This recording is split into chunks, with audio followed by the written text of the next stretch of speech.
Hello and welcome into the very first episode of Collection Time Only, brought to you by Sorare Data. I am Andrew Laird. You can find me as Lairdinho on Sorare. Joined today, and maybe every time, who knows, by NepentheZ, Gator Guy 231, the classic, and I'm just going to take this right out of the chat here, the degenerate collector. Tuggy said, did someone say collection is a degenerate bat signal? I think we're going to make it feel all better. I'm not going to do that, Keith. I'm not doing it. Or if I do, it's by accident. Before we get into it, something very important. What do you guys think of that intro music? Brilliant. I don't get to hear it. On every show, I don't get to hear it on my end. Really? Huh. It sucks.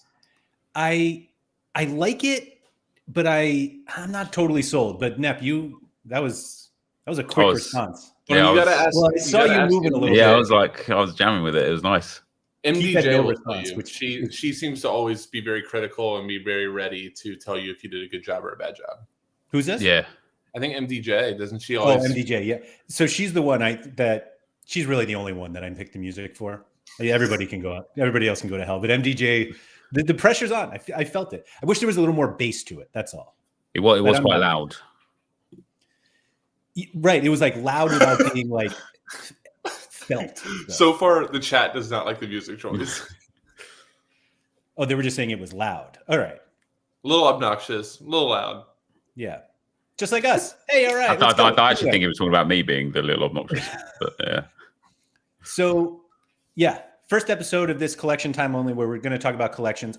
To give everybody a little bit of a look behind the curtain, I was like, hey, here's what I want to talk about and all of these mistakes. And Nep was like, none of those are mistakes. And I was like, okay, we've got a show. So we'll get into it.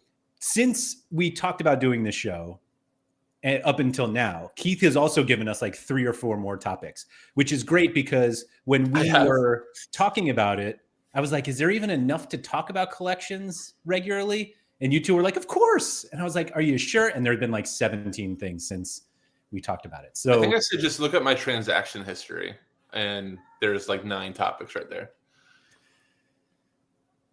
That's fair. Or look at Laird's offers that he sends overnight, and there's this topic on its own. Let's not talk about my overnight offers, please. Anyway, the one that I wanted to talk about today, this like trap thing, because I started to do this and I feel like it's wrong. And Nep, you're making me feel like it's not that wrong, but most of it involves my Ren. It's a 2021-22 rare Ren collection. And what I've been trying to do for no good reason is putting cards from that collection in the same lineups, because I was like, it looks fun when like you have 5 guys who look like they all play for the same team and none of them play for the same team. And I'm like, let's go. And I think because I have those cards, I'm like, obviously I should play them together, but they all have different bonuses. They have the same collection bonus, but like XP is different. And I'm fairly certain I am making bad lineup decisions, meaning I have other players I could play, 4 guys in my collection, just because they're wearing in the same shirt in a card that was produced on a computer 3 years ago. And you think this is not a mistake? Well, playing them in the same lineup is a mistake, but it's like a good mistake, right? Because I also do that, even though there is a wildly obvious better card in my gallery. Always. It's like, what's the point of buying the collection if you're not going to put them in the same team? So the only reason why I mean, I know it's the wrong decision when I make it. And what makes it even worse is I will have cards in another collection that are actually better for that lineup. And I'm like, I don't want to split collections. But that's the point. The point is to maximize the XP. I don't want to keep calling it XP. To maximize the card bonus to get the most points possible. And yet I'm like, but that one only has a 3% collection bonus, completely ignoring that it's a 12% card and the one I'm putting in is 9. And he'll probably score more anyway. But you cannot tell me that's not dumb and wrong. But I'll be honest too, though. It's the same deal with your stacks that the collections make you end up getting. Is you're like, I know I actually should break up this stack here. Like I should put for me, it's like I should put Leicester defensive stack here with my Hamburg offensive stack or my Magdeburg offensive stack. But you're just like, but they're not going to rotate. They may, or I don't like those. Those aren't as same XP. I get exactly where you're going because we all have those same problems. I think it is like that whole little like stacking thing, except for yours isn't. Yeah, it is and it isn't, isn't it? Like for me, I'd finaled maybe a month or so ago, and they had the easiest game on the roster, like 88% or 89% expectation to win. And I was like, that easy. I was like, this is ludicrous if I put them all together, because first of all, just what if they just don't keep a clean sheet? Then it's dusted. Second of all, like picking the 5 good scorers in the same lineup, that's just hard. That is just hard. Even if you like outrageous favorites, that's just hard. So I kind of spread them out. Like, you know, I had 3 in 1. I had 2 under 23s in a lineup and 2 in Challenger Europe and 2 in Challenger Europe Rare Pro. Everyone smashed. They all got like 80 plus points. And I'm like, if I just stuck them in together in the collection, I would have won. And then if I just done the same thing in under 23, but with any other goalkeeper, because they don't have a U23 goalkeeper, I would have won. But I ended up having them spread between like 4 different lineups that had a couple of stinky players in, and I won like a tier 4 and a tier 3. Right. And it's like, so yeah, like putting them all together has to be the way, doesn't it? Has to be the way. Do you guys think the math or the decision is different though if it's a shit stack versus like an actual like awesome stack like you're talking about? Yeah, I actually think, but it's very different. I think you have to put them together if it's a terrible stack, just on the off chance that the team pops off. I was the opposite. Well, what's the reason? Because if the team unexpectedly wins, you've got a monster team together. But if one guy does well, the likelihood you're going to have that right guy in the right lineup. It's not necessarily a monster if they win 1-0. Like they're like. That's not what he's saying though. He's saying if they have a monster game. If they have like a monster game, if they hit like a 3-0 win just unexpectedly, and you're like, whoa, that was incredible, and you've got them dotted around like you know, second string lineups with your like risky players and whatnot, you can be like, oh damn, if I'd just put them all together. I'm trying to think of why are we making stacks and collections of bad teams? Oh, because they're easier. Oh, it's a great idea because they're the lowest price, so you can only go up. Yeah. And then you can only go up. Hold on, I saw Tuggy here with his like 12th place Croatian team. Nep, you probably haven't heard of this, so shout out Tuggy for this story. It didn't take long to get in here, but he has a Croatian stack. I think it was generated because of the goalkeeper, right? I'm trying to look it up here because I don't even know what the. I don't even know the name of the team. I couldn't tell you or something. Verastin. Yeah. But the real reason that he got the bug is he noticed the entire team cross runs. So they're just. Oh, see you, Nip. Sorry, it's fine. I've been relegated. No. This is actually going to drive me crazy, but I'm going to keep it for now. Hold on, I wanted to share the. I'm in the driver's seat. Watch out. That's why it was the wrong decision. This is the collection. There it is. There's like one guy there that looks like he's happy to be there. It's just the pissed. So instead of the shit stack, is this like the pissed off stack? See, now this is the greatest thing about this whole stack that he's got there, right? Is it's probably cost him about like $10. It's not much. Like most of the guys are. You're going to see the opposite. They have one. So I'll get the DM too, Nep, from him, and it'll be like another one uncontested, and I'm like probably uncontested for a reason. So I actually stumbled across an account a couple of days ago, and it was his account name was like sell everything for 0.0004 ETH, and he just spams 0.0003 ETH bids and gets all of the dead cards that nobody wants and sells loads. But even if he makes like 100 sales per day, he's making like £15. And it's like, man, you need to get into the thousands of sales per day. And it's just not there. There's not enough people on the platform for that. But that's what collections is. You collect teams like Verastin at the bottom. And listen, all it takes, and this is what I will stand by this for as long as Sorare is active, all it takes is for one guy to get a transfer to Zagreb because he's a little bit better than the others. And he covers the cost of everything for the whole, like everything you've spent. And you've had the joy of playing with them when you can. the joy of your 79 points away from tier 5 limited. Well, and the specific about the joy to play them when you can is because you know that the guy's shit went to Zagreb and he's just going to sit the bench. So you're like, I got to get out on the hype because. Yep.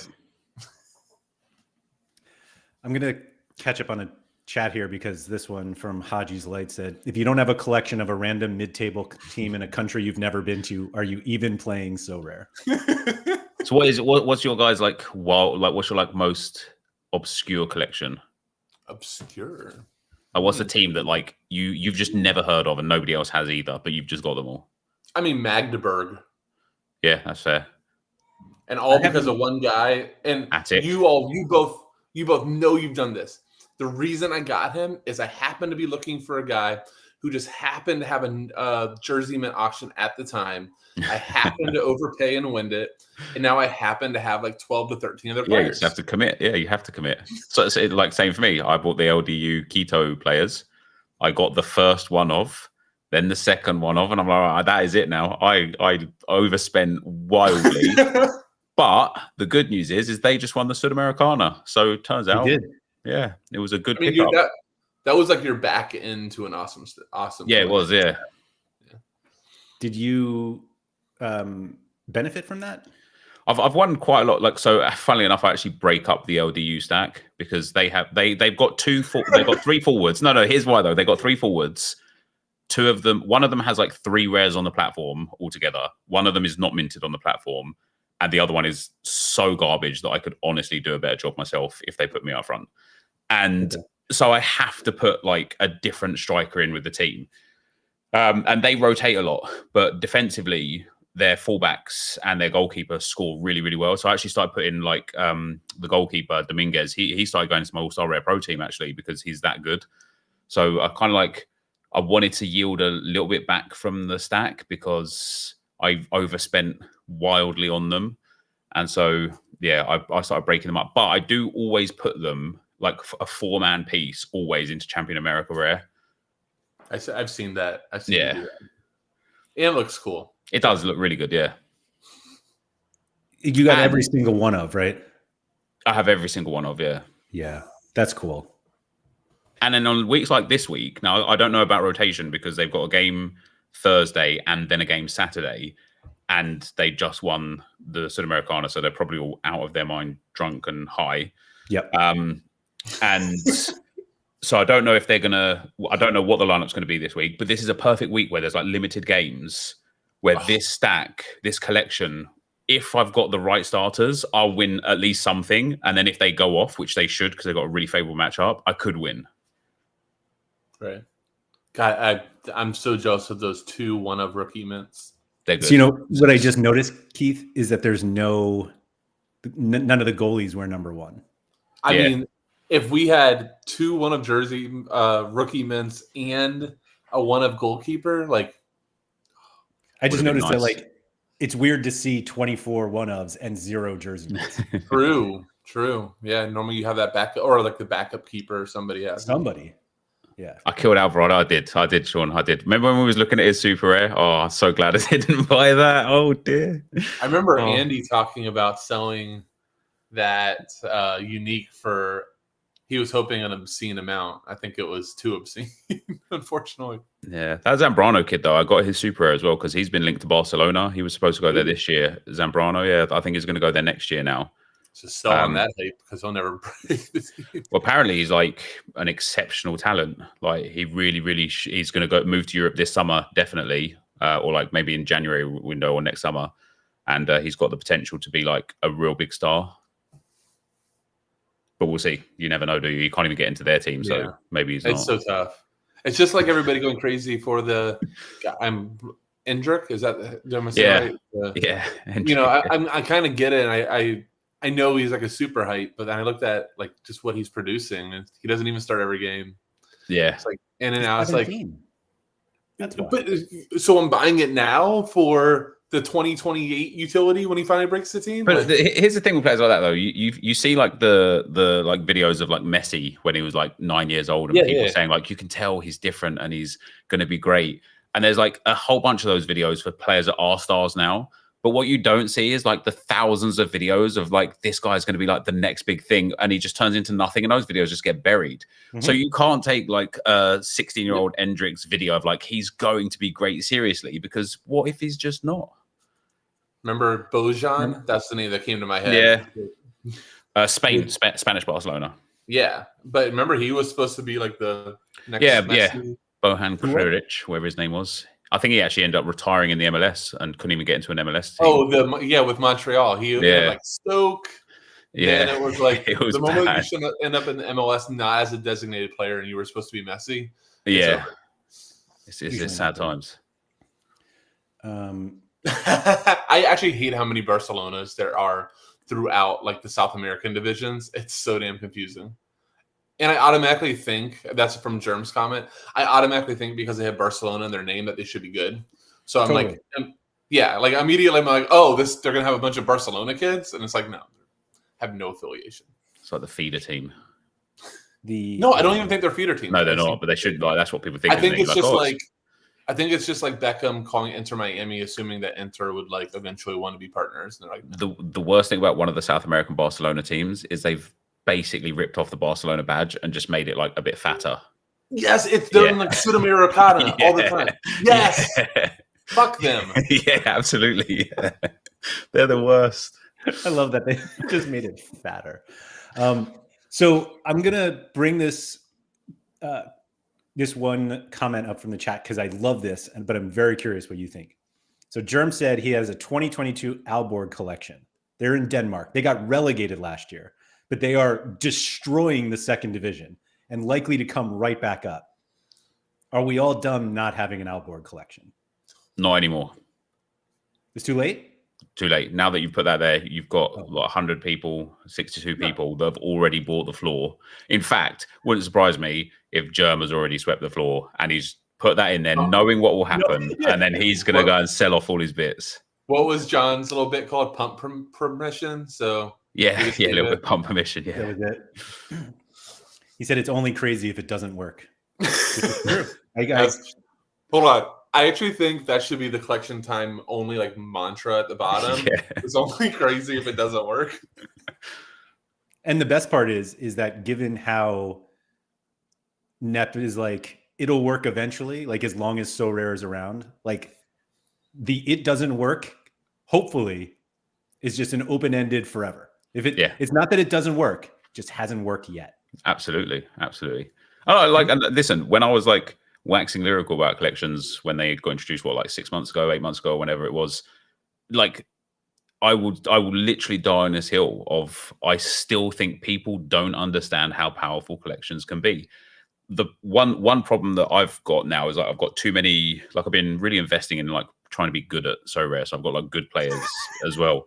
And now it's like there's just no place for the collections to play, and I feel bad not, I've got this sick collection. Like I've got like I had who was it last week? They had an Asian game, the Jeonbuk limited guys, and there was just nowhere to put them. And I'm like, I'm actually sad that I've got not a single division to put them in because it's already taken. So we need to do a better job on that, giving us more places to play. I think we just need more rewards for how about collection only division, where you have to play a stack from the same team from the same year. Right, but then that's the competition too, that your Barcelona boys come running, or absolutely, Ren collection. Yeah, that would be awesome. And instead of winning cards, you win 1% XP on your cards. I mean, they just did a misprint, but I'm in. Yeah, misprint. Yeah, exactly. So what? Yeah, the misprint also is like, I love the fact that they're like, here's a misprint tournament. We'll decide if it's misprint or not. So you don't even know if you've got misprint or not. And then if you've got a non-misprint winning lineup, we'll just delete it. It's like, well, how the hell am I supposed to know if my card is a misprint or not? Like, there's some obvious ones, where like their forehead is the only thing in the card, right? But there's a lot of them where you're like, there was one misprint where the jersey number wasn't the jersey number. And it's like, yeah, how does that happen? Exactly. How does that happen? But how would you, like, you're going to have to scour through every card, like with a fine tooth comb to find the tiniest little error and then hope that it passes with So Rare. So Mark Lele brought this up recently. Like, today, but I've seen this before, that sometimes they must not have the jersey number. And so they just put 0. Okay. Which makes it impossible to get a jersey mint of that one. Or they have, I know there was a Teddy Tuma that the jersey mint was 10, or it was 17, but then he immediately changed his jersey number like at the start of the season to 10. Yeah. So I have in this Ren collection, there's a player who has 2 jersey mints because he switched in the middle of the season. Both guys who own them are they're just not fun and don't want to trade these cards. But have you explained to them both that you don't have like the only jersey mint, so he really doesn't have any? It's just not even important. Yeah, I haven't tried the other jersey mints lowered his price. Are you sure? Yeah, it's just like your card is horrible. I'd like to buy it. And this isn't a special jersey mint. What do you think? That's still my all-time favorite reason to like for somebody to lower their price is that guy sucks. It's like, oh, the guy that you're buying. Yeah, you shouldn't buy that. Nep, how many collections? Because I'm like looking at mine and like technically I have more collections, but I really only think of mine as having 3. Like I have Ren, Midtjylland, and River Plate. I have a 2% Minnesota United that I'm never adding to that again on purpose. Yep. I did it just to boost one. So like, how many collections do you say you have? Definitely the Arsenal, the LDU Quito. At this point, I'd say Arsenal Super Rare as well. There's a couple of cheap SRs on there right now that can get me up over the 4% mark that I think would be quite wild on Super Rares. Wow. Yeah. All the ones you want too. Yeah, a lot of the good ones. Yeah. So some of them like that Serjan guy. He ended up going back to Romania for a season on loan, but he was due to go to the Championship for a year. So I'm hoping that he'll come back and will go to the Championship for a year. Party's linked with Juve in January, which would be good. And it's like I got a lot of good nearly transfers. Like Jorginho was linked to Turkey, and that would have been an insane card. Marquinhos has gone to France, but he's currently playing in the under-23s Brazil national team at the moment. And then Tierney has moved, which is nice, but he's injured, so it's a bit tough. And then Holding went to Crystal Palace, where he still can't get game time, which is sad because, he's bad, but you thought he's not Crystal Palace level bad, but it turns out he's also Crystal Palace level bad. Yeah. So yeah, the Arsenal Rare, the Arsenal Super Rare, the LDU Quito. I've got a couple of limiteds like the Portland Timbers stack, the Minnesota collection, but they're both bad, like really bad. And like that was my first like dipping my toe into the kind of collection game, and I'm really hoping that when MLS comes back in February, some of the prices spike and I can just offload everything and get some like good funds back to buy into a bit more sensible collections. Jean-Luc Motors, Rare and Limited, both good. Aurora Reds Limited is good because they get a lot of midweek games and they've got a really good team outside of their striker. And then the Daegu collection, that was my first one. And it's just full of like guys that I see for like £2 that I pick up. And I got a couple of jersey mints and a couple of like special cards and things, or one jersey mint, mind you. Oh, nice. Some rookies. A couple of the rookies and stuff, yeah. But that really all is almost just to boost your wow, I can't talk today. Yeah, and then he got injured, so I stopped buying them. But like a few of the guys that are there that I haven't got have become first team players. Yeah. And I'm like, why didn't I just buy them all? This is exactly the whole point of it. And it's the same with Jean-Luc Motors. Their goalkeeper went to the Asia Games. And then the goalkeeper that I didn't buy went from like £30 rare to like £400 rare for a month. And I'm like, I could have just either used him or sold him and covered off a massive chunk of the collection. Right. Yeah. And I think the correct move in those situations, especially if you know it's temporary, sell that guy, then just buy back afterwards. Yeah, absolutely. On the way back down. Yeah, but then you got to reset the 90-day clock. So I actually have a question for you on the Daegu, because this is one of the things I struggle with and a lot of people that I talk to struggle with. How stupid is it to start buying a collection when there's only one guy to boost? Like you're like Laird said, he did his Minnesota guys to boost Reynoso. You did Daegu to boost Cecina. Like, yeah. Do we think this is minus? I'm doing Miami right now to boost the fucking GOAT. So sorry. Yeah, DeAndre Yedlin. That's right, man. One of the best defenders in the MLS. So what are your thoughts on that? I think it's absolutely logical. And this is where the collection discussion started all those months ago, is to boost one player, right? And I like maybe going for 5%, not ideal, especially if they're no longer being minted. Yep. But getting it up to like 3%, the difference in reward value, if you believe in a player, if you're getting like an L15 45 kind of guy, and you're like, yeah, let me go and get like 3% on this guy, just don't even bother, just sell him and just don't have him. That you'll be better off. But if you've got someone like Cecilia, like Messi, like players that you're expecting to consistently hit hundreds, 3 extra points on a game week has multiple times been the difference between a different tier, between hitting ETH, between hitting podium, and it has a massive impact on your overall rewards. So I think it's super valuable to boost a player to at least 3% if they're like a star for your gallery. No, I agree completely. It always is tough. Now, Daniel made a comment in the chat. Was it Daniel? Yeah. Oh, you missed the 3% over there with Gator Guy. No, Charlie's. But you don't just boost one guy. You'll be picking up good cap options even without not knowing it. So I'll only say one thing on that. Thank you, Laird. Well, let's see. I don't think I'm going to say exactly what you want. You're not. But you're not.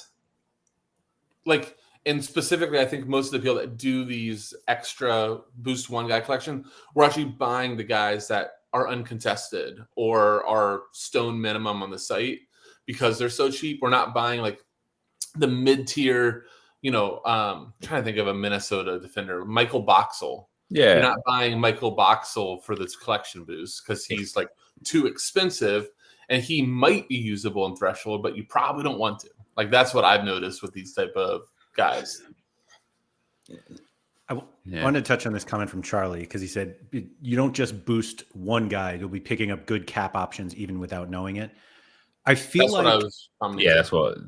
So I feel like specifically with, I'll say it's cap 220, but also includes cap 240, that we now don't think there are any bad players. And we're just like, oh yeah, you can just play him in cap mode.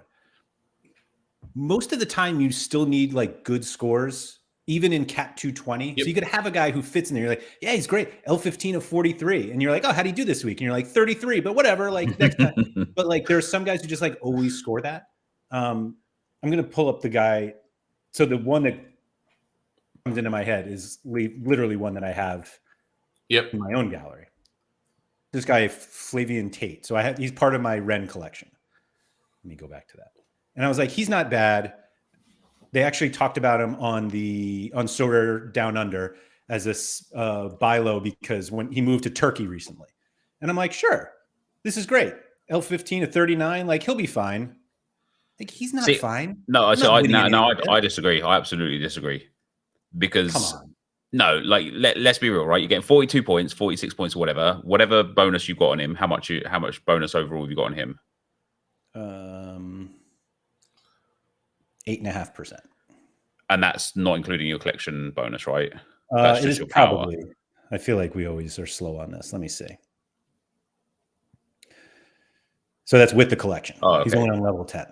Okay, so he's a shit card, so nobody ever played him, so he never got any XP. Right. So you're getting like an extra 3.5 points. So you're picking up 50 points for a guy with an L15 of 30 something. It's not what he scores that's important. So like as long as you've got a guy that starts, right? It's not what he scores that's important. It's who he allows in the other slots that's important. Because when you're putting a guy with a low L15 in, you can go and throw in like an L15 60 guy alongside him that has got a great matchup, and you know that you're going to get your 40 to 50 points with him, and then a massive boost of points from the other guy. Yeah, but you're still suboptimal because like Laird and I've had both of them to score well. We both had Chucky Lozano now for before all the rumors, and he's been on a 40 something Laird for 2 months. Mm-hmm. He just ripped 100. But that's exactly that backs up my point, right? Like you're never going to win every week. But you need to win the week that they hit big. So if you're like, oh, I can't put him in because his L15 is so low and he's scoring all these dead points, then when he hits 100, you've got him sitting in your academy lineup at best, and you're like, well, that's 100 points wasted. So I think Lozano is actually a horrific example because it is. No, it was a bad example. This card it was the same cap hit. This card's not hitting 100, and the problem is that in order to do well with this card, I need this card to hit 70, and I need that 100. Like I can't. Let's see his all-time scores. You're not going to win enough with these guys scoring 40. Let's see his all-time scores. What's that? His all-time scores. Let's see all of them. Let's see everything. Oh wait, hold on. He's got the capability to hit you some dark greens, right? He doesn't play for that team anymore. No, he doesn't. He's gone to a worse team in a worse league, so he should be better. He just give him some bedding in time. But here's the thing, and this is where I absolutely disagree with the like Cap 220 is literally made for suboptimal players, right? Yeah. Suboptimal is the dream, because the one occasion that this guy hits his 90 or 95 points and you've got him in a lineup, you're just going to be like, this is brilliant. I've now won a tier 4 rare. You know? So I'm going to allow this to an extent, but the actual place that Nep, I will agree with you on the percentage mattering, is just pure, I guess not 280 chasing. So it's just pure threshold chasing, not really doing the investment that you want, that you like need to actually like compete fully capped, but you're just competing against so rare. I'll allow it there, because every point that you're passing up the cap with higher XP is only helping you.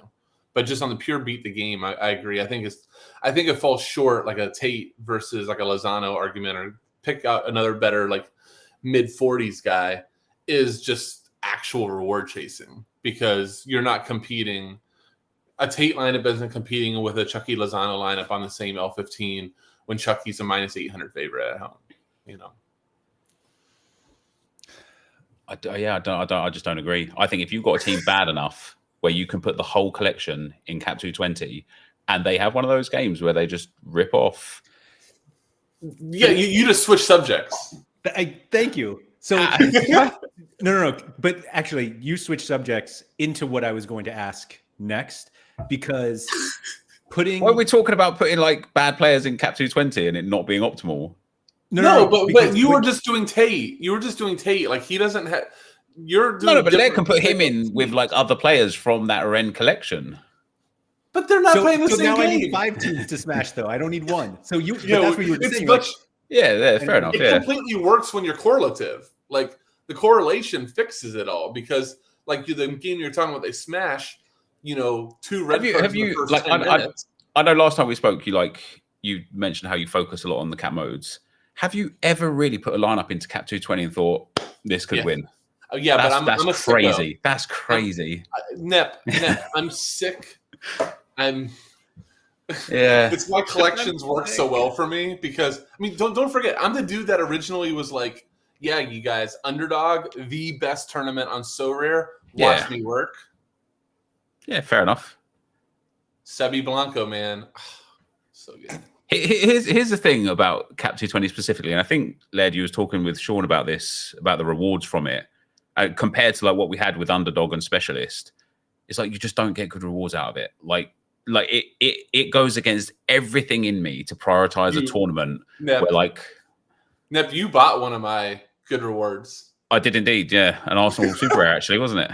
Yeah, look at that. Yeah, there you go. I mean, here's what I'll just say there, because like I actually do fully support like a strategic super rare Cap 220 stack. One, because if you start having a little bit bigger gallery, you can find your crap keeper as like your one rare to put in there. That's where all this started, was like I had a stable of really bad goalkeepers for a bit, like, but that were like locked in. They just had like some bad. So like I had Kakir from Travansport. He was on like a 30 something for a while because of some scores, and I would just plug them in. I do have a stable of really bad super rares that can have an occasional good matchup. But you can ask Laird, when we were doing lines for a while, I told him like the first place I'm going with my supers right now is I'm checking out 220. Or if you have a guy that's returning from injury, like I had Ramel Kyoto coming back, like that type of stuff. I do like. Wait, isn't he like 38 years old or something? That guy. Who? Kyoto? Yeah. No, his knees are 48, but his body's at 28. Here's an interesting question about like the cap modes, and comes through with the collections because of the collection bonus as well. Does it feel wrong also to you to put like a player that leaves you like 20 points under the cap but you know is going to have a great game. And so you just don't put them in, even though it's like, I've got this L1550 guy that fits, or this L1530 guy that just leaves me with 20 points. So I'm going to play the 50 guy, even though the 30 guy has a better game. I find it that I get that guy, and then I have other guys that are like on a 55, and I'm like, that's probably the right play. But this superstar up here is in a terrible matchup. I was going to sit him, but now let me shoehorn him in because that's fair. That's what I see. And I normally don't have 20. Normally it's like 10. So I'll go from like a 55 guy in a good matchup to like one of my 65 type of guys. In a bad matchup. Yeah. I want to touch on this from Charlie. He said, if you think your 220 team could win, the players shouldn't be in 220. The expectation is based on winning 220. It's not like, oh, I could win All-Star Super Rare with this lineup. But the points to win 220 is similar to the points to win All-Star. No, it's different strategies. The points required to win are still about the same. They're in that same like bracket. They're up in like the 400, maybe not to win because you need like the high 400s, maybe an All-Star. But if you've got a banging team that wins Cap 220, you would have got a much better reward if you just put that exact same team in All-Star. That's possible, but from a couple of my lineups that I've podium in 220, I would never put those lineups into All-Star.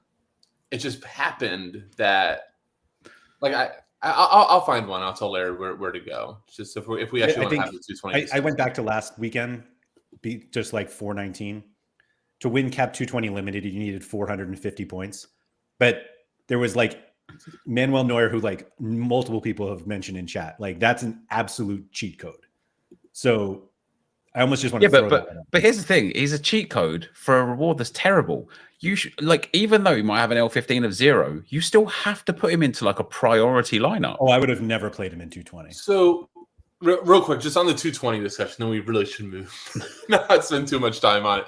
But like a couple weeks ago, I podium in there, and I had Patrick Schulte as the goalkeeper. He was just left over. Angelino Super Rare, who Angelino can suck it. Brian Heinen as captain, but he was like just coming back from injury, so didn't like fully know like how fit or anything. Gaston Jimenez, who sucks and somehow got a 93, and then Heinen that week had 100 that I captained, and Kyoto back was on a 0, he was on like a 20, and that scored 375, was third place. I think super rare Cap 220 and below are very different because like and I've done this a lot on rare 220, you buy that cheat code as a limited. Yeah. You buy Neuer limited goalkeeper for like $60 or whatever it is, and you plug it into your rare lineup, your Cap 220 rare. Here's the difference. I am way too lazy to try and buy and sell new players because like I used to do it for Underdog and Specialist, but now I'm like I already have so many players that I've bought that have just plummeted. I'm like, if I buy like the next cheat code, it's just gonna be another card that I buy. I play for one game. I probably won't win anything, and then he'll just sit in my gallery forever, doing nothing but decreasing in value. But what if you start collecting around him? Then I'll have a whole bunch of players sitting in my gallery doing nothing. This is the right move. You get that guy, you're like, oh God, I paid way too much. But if I add collections and then I start winning with him, then I'll make it back. Yep. Just keep doing the math. It works. It does. Eventually it will work. Yeah, eventually it will work. I do believe it. I do have a fun game, actually. I have a fun game for us for that we have to come. You don't have to figure it out today, but we could talk about it after together to like set up our lineups and see who wins and if we would win, right? I would like to know in All-Star Rare, if you had access to every card on the platform, maximum XP and maximum collection bonus, do you think you could pick a winning lineup? No. But we'll try. So that's our homework is to build a 5 for this upcoming game week. A theoretical 5, not a real 5, a theoretical 5. And we'll see if your lineup would win, because people talk about how it's so easy to win if you've got a big gallery and such. And it's like, if it is, in theory, you should just go and buy everything and then just sell everything as you win it. Yeah. And then you win, right? I mean, I will tell you mine will definitely be a 5H lineup. That is for certain. Of course. But like, you know, Kimmich would be somebody in somebody's lineup. Yeah. And then he hits an 11 points, right? Like, Yeah. I mean, I know the answer is no. So like, you could even just compare it to like the top pick scores. Like the top pick scores aren't that, and what basically goes into the pick score is like what we all look into to think who the best plays are, and the top 5 pick scores aren't always the best. I mean, they're never the best lineup. Pick score just doesn't account for like nuance. Like if I build my if I just click on build lineup now in All-Star Rare, I tried it earlier today. It's 4 away games. Terrible. Yeah, what is it doing? Like, so, but here's the thing though, Led, right? There's 2 AAAs at striker. One is at home and one is away. So why would it pick the away game? Who are the players? Mohamed Salah against Luton. Yeah. And then I can't remember who the home game was. It might have been Hulk or some. I can't remember who the home game was. But I was like, what? Like, why wouldn't it? You would never take Salah away to Luton. Yeah, but like that's a bad play. Well, he's not in my lineup for that. No, he's in a different lineup. All right, yeah. I just want to make sure that we're telling people that it's a bad play. Salah against Luton is a bad play. No, I'm not necessarily saying it's a bad play. It's maybe just not the optimal play.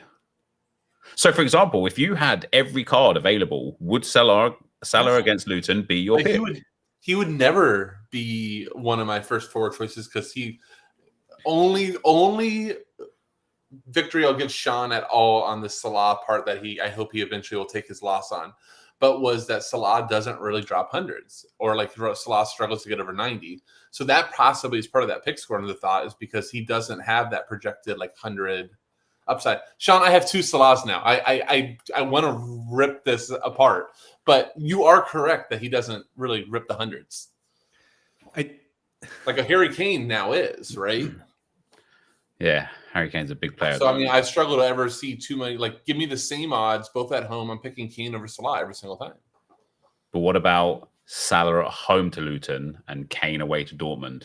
I'm picking Salah, but I'm the home guy. You can't do that to me. So you're picking a guy that you think doesn't have a chance to hit 100 over a guy that you think does have a chance to hit 100. No, but I think that in the likelihood of Salah hitting 85 to 90 there, and I don't think he can't hit 100. Just this is the stupidest thing I've said, but let's write it place. Just because he hasn't hit 100 on Sorare data, I still believe it can happen. Yeah. Because it makes sense a guy that gets like 3 decisives in a game should be able to get to 100. Just hasn't. Josh said this may be a largely ludicrous conversation, but I love the I don't know. What was ludicrous? I mean, we spent like 10 minutes on 220, so that possibly is pretty ludicrous. I mean, it's a very popular tournament. More people play that than Super Rare. Why wouldn't we talk about it? Thank you, Daniel. As Laird says, you don't get the old scores. Only the next 100. Thank you, guys. Thank you. No, dude, please. I'm gonna have 2 running, Ricky. So I hope so. I've got him in my Champion Europe Rare Pro lineup instead of a Super Rare. I've gone for Rare Salah instead of a second Super Rare. Was the Super Rare away? Well, it's the Arsenal guys away to Newcastle. Yeah. Newcastle aren't quite as good this year as they were last year either, but it's still like, you know, if like Gabriel would have to hit like 80 points, maybe like 65, 70 points, and it's just probably Newcastle going to score and he won't. And it's also likely in this sort of game that he'll like get a red card or give away a penalty or something. And so, yeah, you know, Salah away to Luton, 100 points in the bag. It's only ludicrous if it doesn't work, yeah. And it will never not work. It's just how long you give it. Yeah, we're starting to understand the pattern here. Like, yeah. I just had this conversation with a good friend that I'm helping rebuild a rare gallery on right now. And I was actually talking him out of collecting. Moment of peace for the show. But the goodbye. He's now a 2-man show. That's awesome. I'm like fate knows. No, Laird's quicker. So maybe it's good to actually get your opinion on this. So he's really trying to build towards 240, and then use the little remaining parts maybe in like All-Star if they're we're scouting some shit, so we might be able to get into 220 with it too.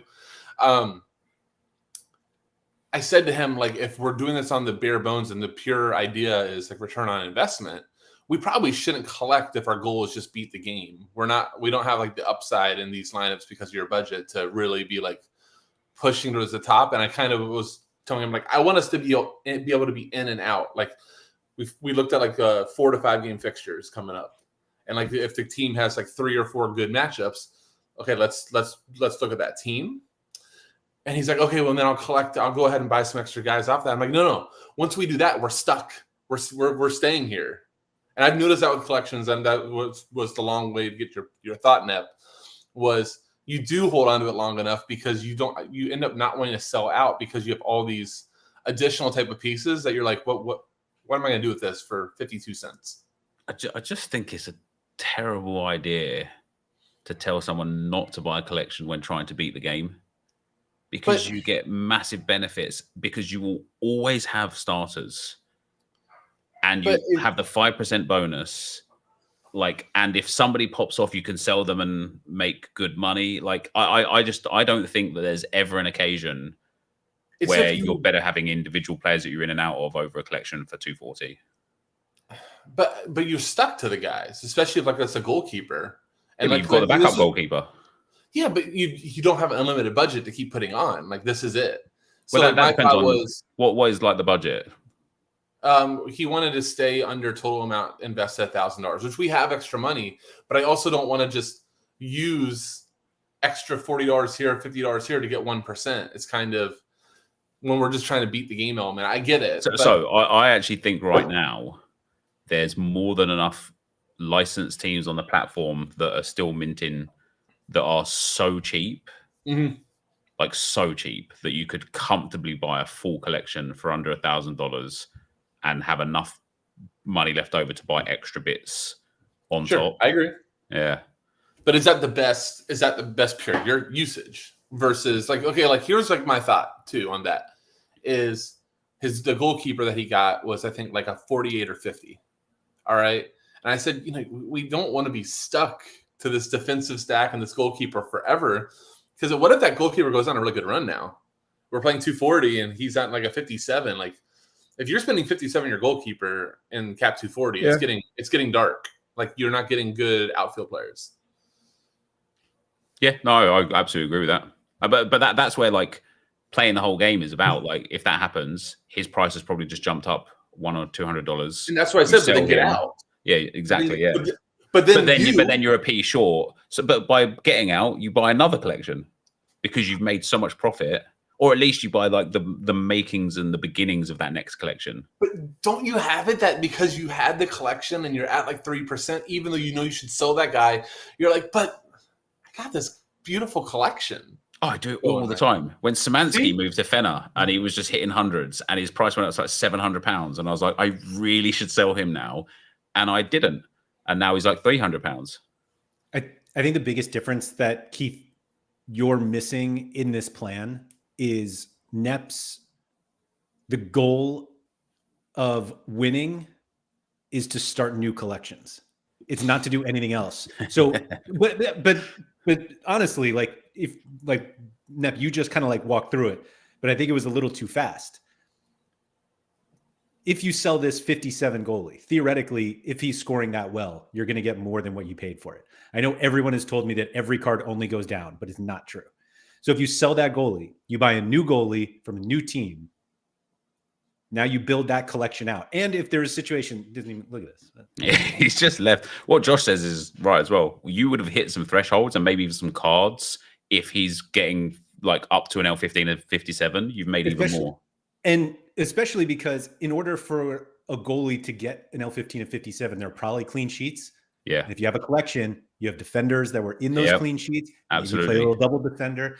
But you could also just, so you sell the goalie, start a new collection. Theoretically, even if you don't start a new collection, if the goalie comes back down, sell the new one you got, go back. I don't care.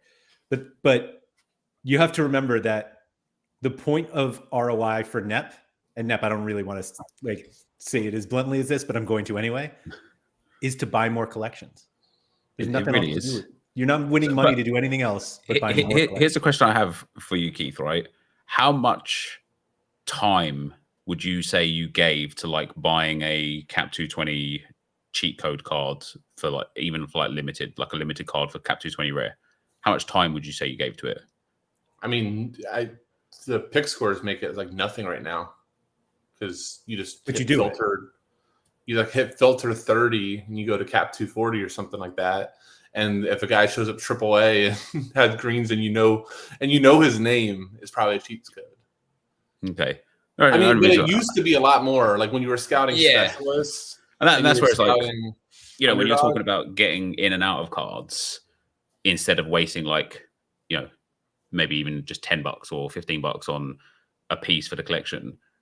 I would rather, when we're talking about optimizing our money and our time, I would rather work for an hour and make $20 than scout for an hour and find a cheat code. And if you just work instead, make $20, buy that card for $20, you've spent the same time working versus scouting, yet you've acquired a card for a collection versus a card that you're now going to have to try and sell and maybe even take a loss on.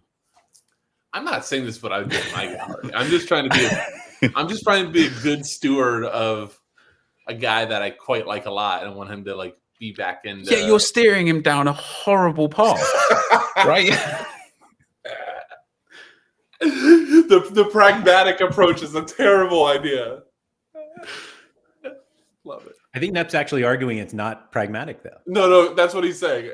What's in my, he's trying to go, get your common sense out of here. Just understand this, and here's this version of common sense. But like it's the same. Like what I was talking about here is like the same in FIFA, right? Where people like I would never ever advise people to buy FIFA points because it's just a ripoff. Sure. But instead of spending like 3 hours grinding the game for something that costs like $10, go and work for 1 hour, buy it for $10, and save yourself 2 hours of life, right?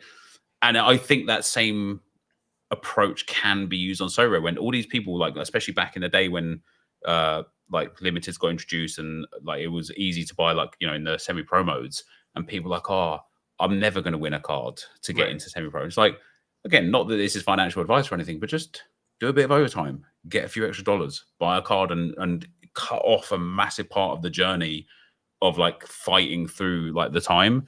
And I do like I constantly think about like, if I want a card, if I want to buy a card, maybe even if it's like, I want Declan Rice rare, maybe it's like 400, 500 pounds.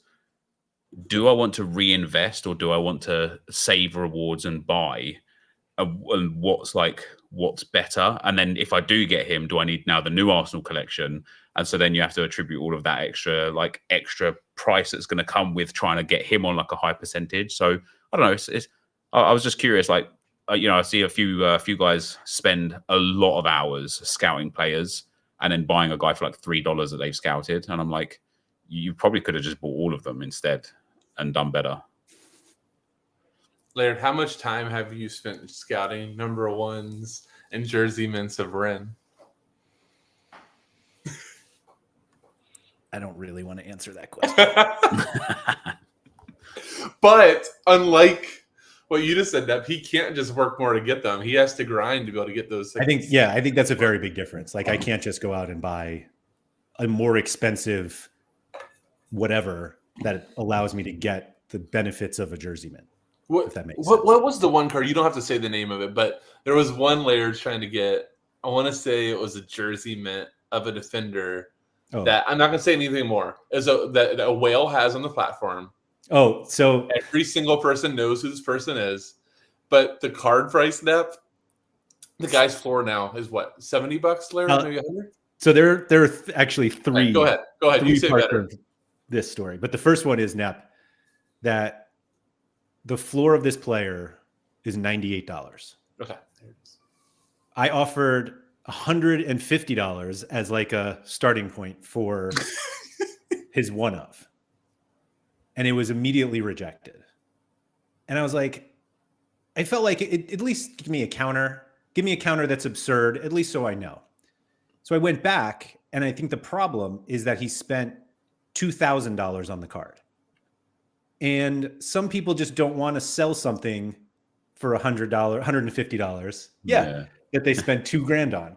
And unfortunately for this Ren collection I'm trying, this guy has a lot of one-ofs that he paid thousands of dollars for that are now worth dozens of dollars. Yeah. And so I'll never get them. If it is Risku that Padu says, he has been holding, Risku for me has been holding Adama Traore's limited from that Barcelona collection hostage for a long time. Love that. And then he sold it for a price less than one of the offers that I sent him. Yeah. That sucks. Oh. Yeah.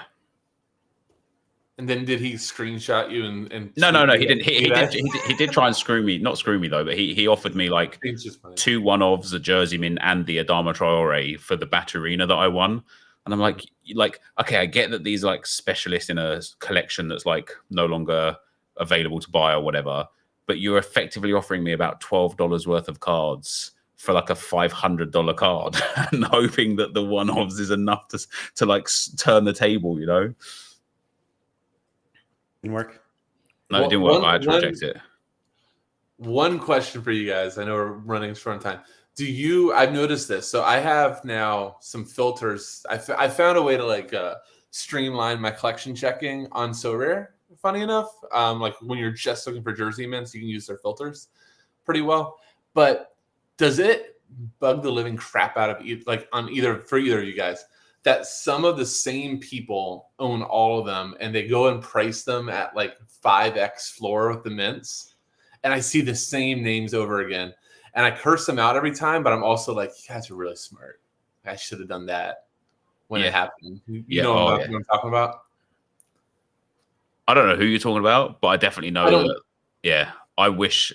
And again, when collections came in and I was all about it, why didn't I just go and buy all the jersey mints and all the one-ofs? And like, why didn't I? Specifically the rookie jersey mints or the rookie one-ofs. Because there's this one count, I can't remember his name, but he has literally like almost every single one, and he has outrageous prices on all of them. And that's the thing. It only takes one person dumb enough to buy one of them that's crazy priced, and he covers off a massive chunk of what he spent on it. I will say that, and Neb, most of your collections are newer ones. Like you've gone through auctions, which is significantly, I don't even want to say it's easier, but it's easier. At least it is smarter. Yeah. Easier. So the issue that I had, and I brought this up to Keith, is with this Ren collection I have, when like a jersey mint or a one-of goes on the market, I'm like, I have to get it. Because if I don't get it, whoever gets it is keeping it for their own collection. Yeah. So it's like, okay, how much am I overpaying for this card? And the worst, and I said this to Keith the other day, when you go on Sorare data and you're like, oh, this is how much I paid. And you're like, and then the floor is right next to it. And you're just like, oh God. But when they're available, you got to get them. That is very true. The thing about like the like auctions now is like everything we talk, and it leans into the fact that you believe Sorare is going to be a success long term. Because if you don't, then I mean, maybe you can get short term wins anyway, but don't play Sorare anyway, I guess, if you don't think it's going to go long term. But everything we're talking about now about collections from last year or the year before or the year before will be what these collections today are in a year or 2 or 3. And so that's why I started buying into new collections, because it's like eventually somebody's going to want a piece that I've got. And even if that guy isn't playing and isn't active and isn't worth anything in an SO5 sense, somebody will want this last piece for their collection and I'll have it. Yeah, I agree 100% with that. Like that's one of my biggest regret is that's the other hard thing too. I've noticed, like if a team gets released, you got to decide right then and there if you want to, because you should be in a one-ofs, or if you missed that goal, you one-of jersey mint. Yeah, like you're so far behind where you could have been. So, stop there. No. The reason I'm saying this is because it depends what you're doing the collection for. You have told me specifically how unimportant jersey mints and one-ofs are if you just win auctions. Like you can get your 5%. It doesn't matter. So why do I have to decide right away? If I'm doing a limited one, why can't I just buy card number 736 of all of them? Well, the only thing I'm going to say on that is I would love to have my max XP longer. Like if I would have like made a decision, you'll have on it for Messi, years. huh? 5 years. Who cares? No, I'm going to lose 5%. At some point in the first couple game weeks, I'm going to lose my 5% next year. So I want I want that Chico. Like I want a Hector Herrera rare, and I put some dummy cards around it. Houston rare, like the beginning of the season, and that card's sitting on like 13 or 14%. And he bangs a 98 like he did this weekend. 96. If you got 98, I would have got a reward. And like that's an insane. Yeah, no, also. But like I had him and I had Brunetta at like 14% a piece for a while. And I'll tell you, like that card, because of the XP and because both of them are really good players on top of it, like when they have a good matchup, I'm already thinking, I'm like, not only do I have a really good card, but I have a crazy XP. Like this is going to get prioritized higher. Yeah. Oh, and like there's nothing better. Even if you look at like 12% or 13%, there is nothing better than having one of those guys hit like even just a decisive, because you're like all of a sudden you've got like 70 points and it's mad. Like the euphoria is like, yeah, that's half the reason I'm doing this. I keep telling Laird with the Messi thing, it's because I want to show up on day one with like a mess. Like for some reason in my head, I'm playing people one-on-one and I want them to see me, my Messi be like 14 and go, oh, how am I going to beat him? Yeah, got no chance. Yeah. So I want Sean to like show me his item, but I'm like, my Messi's more. Get out I was watching the show when Laird and Sean were talking about Jonathan David never being like he's just not that guy, and he had the potential to be that guy, and he just never became that guy. And I've got him like max XP, and I've had him max XP for like 6 months, and I never put him into priority lineups because he's not that guy. But I also don't want to sell him because I've got him max XP. So it's like if I get him a 5% collection bonus as well, I've got 15% on this guy, and that's crazy. Even if he's not that guy, it's just like it's nice. It's it's extra 10 plus points on a decisive right away. Yeah, I got an offer for one. I forget what card I have. That's level 20 the other day, and I was just like, "How dare you think that I would?" Who are you to think that I was? Was it Rusnak? Is it your infamous? It wasn't Rusnak. No, it wasn't. Who was it? It was somebody very random though. You know who it was? This is so stupid. Misaki Higashiguchi. Who is the winningest goalie in my entire gallery. I believe he's been on 2 podiums, but yeah, and he's level 20. And I'm like, why would I ever sell this card now? Like, what benefit is it to me? He's only 39. The accidental one-ofs and jersey mints are the best, aren't they? I've got a one-of Joao Paulo Sounders card from this season. Ooh. Didn't plan it. And I've had a few offers in for him, especially one of the Sounders collectors. He reaches out like every couple of months. He's like, you want to sell him yet? I'm like, no. He's mine.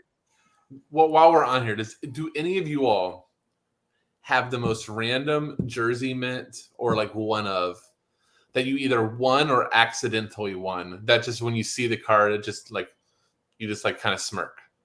Nah. No? I just don't win enough, I think, to get like jersey mints. Okay. I always look out for them, but have you ever started a collection because you've won a jersey mint? Yeah. And I know keep that. Yeah, you walked me into that one. Yeah. No, I started like I've thought about collections because I've won some. I actually won NepentheZ this week as a tier 2, would you believe? Wow. Yeah, which is crazy.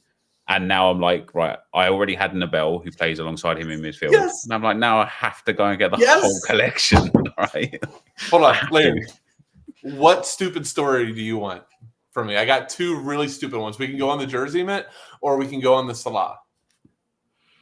Whichever one you consider dumber. I want to hear that one.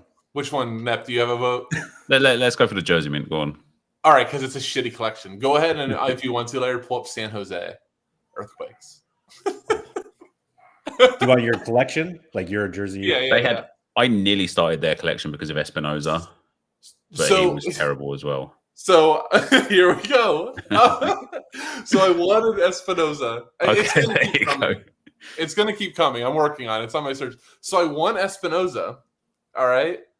I actually have sold an Abobasi because I hadn't thought about collecting at that time. I'm still pissed off that I did it, by the way. But I won this Tanner Beeson jersey mint as like a tier 5. And I remember flashing later, I'm like, a jersey mint. And at that time, I didn't quite know what it meant now. And now I look down at that 70, and I'm just like, oh, That's all right, I'm massive, definitely isn't it? collecting. And then I Yeah. bought the Gruezo. I've had a few other. They have this kid that's like Cruz Medina rookie card. That's a sexy card. And somehow I was in a meeting, and my max bid got overbid, which I thought was too high anyways. But I'm definitely getting that card on That auction. jersey mint would be amazing. Oh, it's coming. 99 of 100. Yeah. You're not Yeah. getting that. I'm gonna special request Sorare just to auction that one up. I always worry about like cards like that in terms of like longevity, because I've actually seen a lot of like 16, 17, 18-year-old Americans for some reason or another get put into like a main team, and then like 2 years later it's like, yeah, I'm back in school, I don't even play football anymore. Like, Yeah, that should be like- Cade Cowell over there. Cade Cowell right. probably should go back to school. yeah. He's supposed to be like the next golden boy for like how many years now, Larry? Probably 4. He looks It's gonna like a be golden Cade boy, Cowell's doesn't year. he? He definitely looks like he could be a model or something for KCal. Yeah, what a beautiful man. I think he's been in the MLS since he was 15. Awful 15, football. 16. I was going to buy his super rare about 18 months ago when I was into buying super rares I thought were going to be good. And I didn't. And then he hit like an 80 points about 3 game weeks later. And I was like, I knew I should have bought him. And then I don't think he's played a game since. Is that like, Cade Cowell? That's his yeah. best game ever. Yeah. Oh, is it actually? Yeah. Yeah. That had to have been a USA game, right? There's no way No, to score no, that. no. It was a double decisive that he He's got. had like one good game this year. Yeah, there you go. Might take And then I didn't buy him, and I'm like, now, like when I didn't buy him and he hit the big score, I was like, curses, like I knew I should have got him. And now I'm looking back in hindsight, and I'm like, that was a great choice for me to not pick up this card. Yeah, he's terrible. Or Keith are they is ready for rally terrible? here. Did we have a few minutes, or do you want the terrible Liverpool degenerate? Yeah, do story, or- it. Do it. You good, Larry? Yeah, please. Yeah. All right. So the other degenerate story, I told Laird about. I'm pissed off. I acted too slow, but I won the Salah 3D version yesterday. I already have a mini Liverpool like collection going from last year's like launch edition that I walked into because I bought one Liverpool card, so then I didn't had to buy more. But then I got the Salah and already better XP than my old season Salah. And then I saw there was a Samika's #1 on the market for a half decent price. And then the floor for Virgil van Dijk was a #1 from this year. And it had been on the market like 4 or 5 days. Was And it? what did your moving? good friend Lairdinho tell you? You told me to buy it, but you also, I told you, I kind of felt like somebody that didn't know one of his good friends that he's like, you should just bought it for market price. I'm like, me buy it for market price? When it's a one-off though. Negotiate. It I was think a didn't one-off Van Dijk- at the floor price, which was close to last sale. Yep. That's crazy. But I think Van Dijk's latest sale was like way down. Like I don't know if it was like a late night mint or what. That's but- a bad sign for prices because Van Dijk's been on a heater too. Yeah, so I actually bought Van Dijk. I bought Channy's Van Dijk because I said nice. to Channy, I was like, I think Liverpool are massively undervalued right now, which I don't anymore until I bought them all in a few days' time. So if you guys think that they're undervalued, they're not. So here comes to where the story gets kind of worse and more degenerate, and I really hope that I get the support I need from you guys and from The chat. only way I can support you here is if you bought the one-of that sold for more. Well, so the worst part, it went to a trader, and I know he'll sell it if I give him a profit, and I'm considering it. So then the worst part is I looked at the auction block, and there's an Allison on the block, and the prices on Allison have been going down, and mine's 2-dimensional, but then I could go to new season 3D. I can spin the card, already have more XP built in from the 5. Now start going complete degen on all the Liverpool players, but getting my 30 collection score right away over just getting freaking 10. But the only, like last year, that has a lot of Saudi Arabia guys too. So they're kind of cheap. I don't know. Yeah. I'm thinking about going and just because I won the one, selling the older season, going to the new one. And I think the Virgil van Dijk miss probably stopped this from happening like today, or it would have happened today. I think if the one-of went to a trader, you just have to go and get it. But Because now I might go and get it. The only reason why is because you know it's obtainable. Like that's a huge difference when it comes It to was these attainable jersey yesterday minted for more. I just effed up. When- I just yeah. effed up. and now you're paying for your mistake. Literally paying for So it. literally, I should just pay the sins and just go to the, just Absolutely. go. I deserve this penalty for my stupidity. Yeah. Yes. Okay. I don't think Oh, there's anything. hold on, another thing. If you're looking for someone to convince you out of it, you got the wrong Hold show, on. buddy. There's actually a more stupid thought that happened within this too. So I was like, oh, maybe the natural thing to do to switch this collection would be to, sorry, this is so bad. I was struggling to say it. To take my old season card, go trade it for a new one, and just pay a little bit. But no, later, I'm like, actually, that's so stupid because I'm giving up collection points but not getting on the auction block. So what I should do is buy out the auction block, then sell. There it is. 2 collections. That's what you do. That's the other. So here's something though. I have thought about, because I bought Declan Rice Super Rare, the 3D version for Arsenal yesterday. He doesn't have like last season Arsenal one, but I thought the cards I'm struggling to get a hold of for collections from like last season are no longer minted. Should I just like buy the new season card and just offer a straight trade for the old season card? Would somebody be like, wait, he's offering me like a 3D new card for like a 2D 2022 That'll card? work. That Because will I work. think that would be cheaper than trying to get an old edition that somebody's like already built XP up on, that may be part of their collection. I think because it's your name, you're going to get asked for money regardless. Yeah, I do. I get stung. I'm not joking. I think that actually is a thing that, like, you know, if like Nanzo or Sean or yourself, like if people out there, I think there actually are people that just immediately go, oh, I can. Yeah. Oh man, if anyone trades with me and I click on their name and then I find them on Sorare data and they've got like a 300 ETH gallery, I'm like, you need to pay me like 10x what this is worth, otherwise you're just not getting it. I think that's fair. I just thought of a topic for next week. Ooh. So are you releasing it here? No. Are you going to like build the suspense?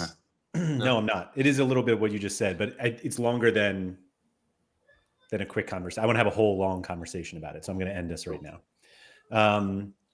So yeah, thank you for everybody for joining. I have no idea if we were helpful, but that was pretty damn fun. So that's all I'm here for.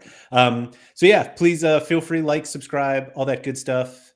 Shout out to Also, Winnie, who was here earlier. Keith didn't recognize I've changed my lights to match the colors of Sorare. Do you know why he didn't notice that you changed it? Because you don't do Sorare content anymore, so we haven't seen you in months. Maybe. Yeah, maybe. Yeah. But if you're looking Now for he Nep, does. you can find him Now right he here does. on Collection Time Only. Yeah, exactly. This is my new spot. This is it. So yeah, come back next week, find out whether or what considerations you need to, or what things you need to consider if you want to just sell your current season's cards for old season ones or vice versa. So thank you, everybody, and we'll see you next week.